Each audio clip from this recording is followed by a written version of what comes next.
আসসালামু আলাইকুম প্রিয় দর্শক, দূরেরও কাছে যে যেখান থেকে আমার ভিডিওটি দেখছেন, আশা করি সবাই অনেক ভালো আছেন।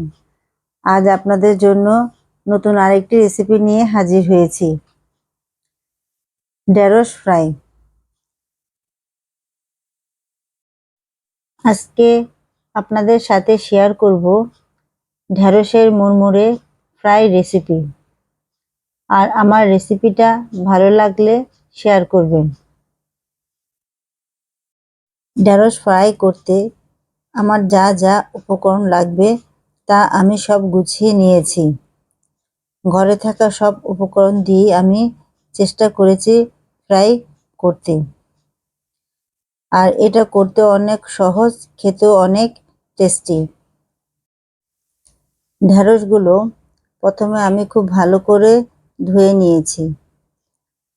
ধুয়ে পানি ঝরিয়ে শুকিয়ে নিয়েছি। এখন আমি ঢেঁড়সগুলোকে কেটে নিব।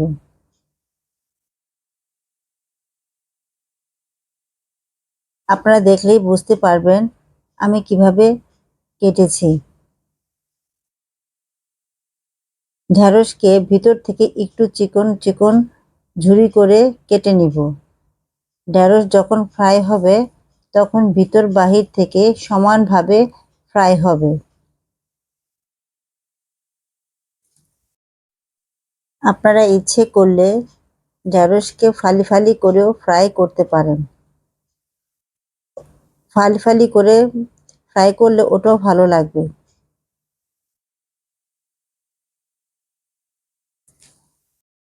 মোটামুটি সবগুলো ঢেঁড়স আমার কাটা হয়ে গিয়েছে। এখন ঢেঁড়সগুলোকে আমি একটি পাত্রে তুলে নিব। আমি 500 গ্রাম ঢেঁড়স নিয়েছি। ঢেঁড়সগুলোকে ফ্রাই করার জন্য ব্যাটার তৈরি করব। আমি একটি বাটি নিয়ে নিব। বাটিতে হাফ কাপ পরিমাণ চালের গুঁড়া, 1/4 কাপ পরিমাণ বেসন এবং 1/4 কাপ পরিমাণ কর্নফ্লাওয়ার নিব। হলুদের গুঁড়া হাফ চা চামচ, মরিচের গুঁড়া 2 চা চামচ, জিরার গুঁড়া 1 চা চামচ, স্বাদ মতো লবণ। এখানে আমি 1 চা চামচ গোলমরিচের গুঁড়া ও 1 টেবিল চামচ আদা রসুনের পেস্ট দিয়েছি। এটা আমি দেখাতে একটু ভুলে গিয়েছিলাম। এখন পরিমাণ মতো পানি দিয়ে ব্যাটারটা আমি তৈরি করে নিব। একবারে সব পানি দিব না, অল্প অল্প করে পানি দিব আর ব্যাটারটা তৈরি করব। আমরা যেরকম থিকনেস চাচ্ছি সেরকম থিকনেস হবে ব্যাটার। বেশি পাতলাও হবে না, আবার বেশি ঘনও হবে না। ঢেঁড়সগুলো ব্যাটারের গায়ে লেগে থাকবে। ঢেঁড়সগুলো ব্যাটারের মধ্যে দিয়ে ভালো করে মাখিয়ে নিব। ভিতরে ব্যাটারগুলি মেখে দিতে হবে, যেন প্রতিটা ফালির ফাঁকে ফাঁকে ব্যাটার ঢুকে, সেভাবে মাখতে হবে। এখন ঢেঁড়সগুলোর মধ্যে আমি 2 টেবিল চামচ পরিমাণ কালো তেল দিব। কালো তিলগুলো দিয়ে আবার ভালো করে মেখে নিতে হবে।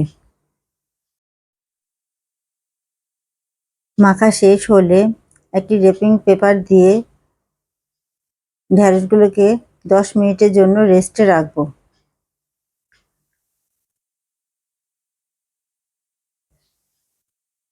10 মিনিট পর ফিরে এলাম। চুলায় একটি হাঁড়ি বসিয়ে 2 কাপ পরিমাণ রেগুলার তেল দেব। তেল দেওয়া হলে তেলটা গরম হলে একে একে আমরা ঢেঁড়সগুলো দিয়ে দিব।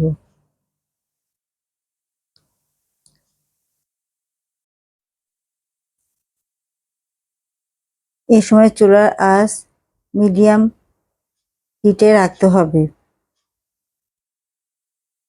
হাই হিটে রাখলে ঢেঁড়সগুলা লাল হয়ে যাবে কিন্তু ক্রিস্পি হবে না। ঢেঁড়সগুলা দেওয়া শেষ হলে আমাদের 3 মিনিট অপেক্ষা করতে হবে এগুলোকে উল্টানোর জন্য। 3 মিনিট পর এগুলোকে আমি উল্টিয়ে দিচ্ছি।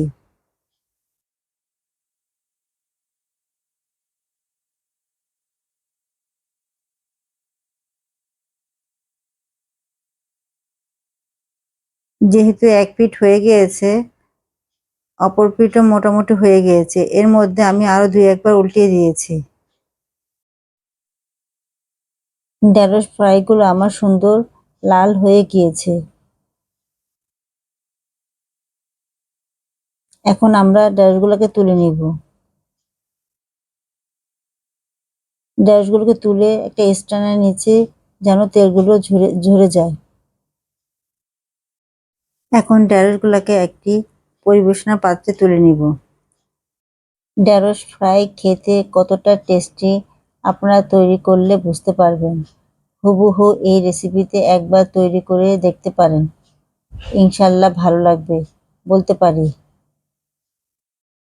আমার রেসিপিগুলো আপনাদের ভালো লাগলে আমার চ্যানেলটাকে সাবস্ক্রাইব করে রাখবেন পরবর্তী নতুন রেসিপির জন্য।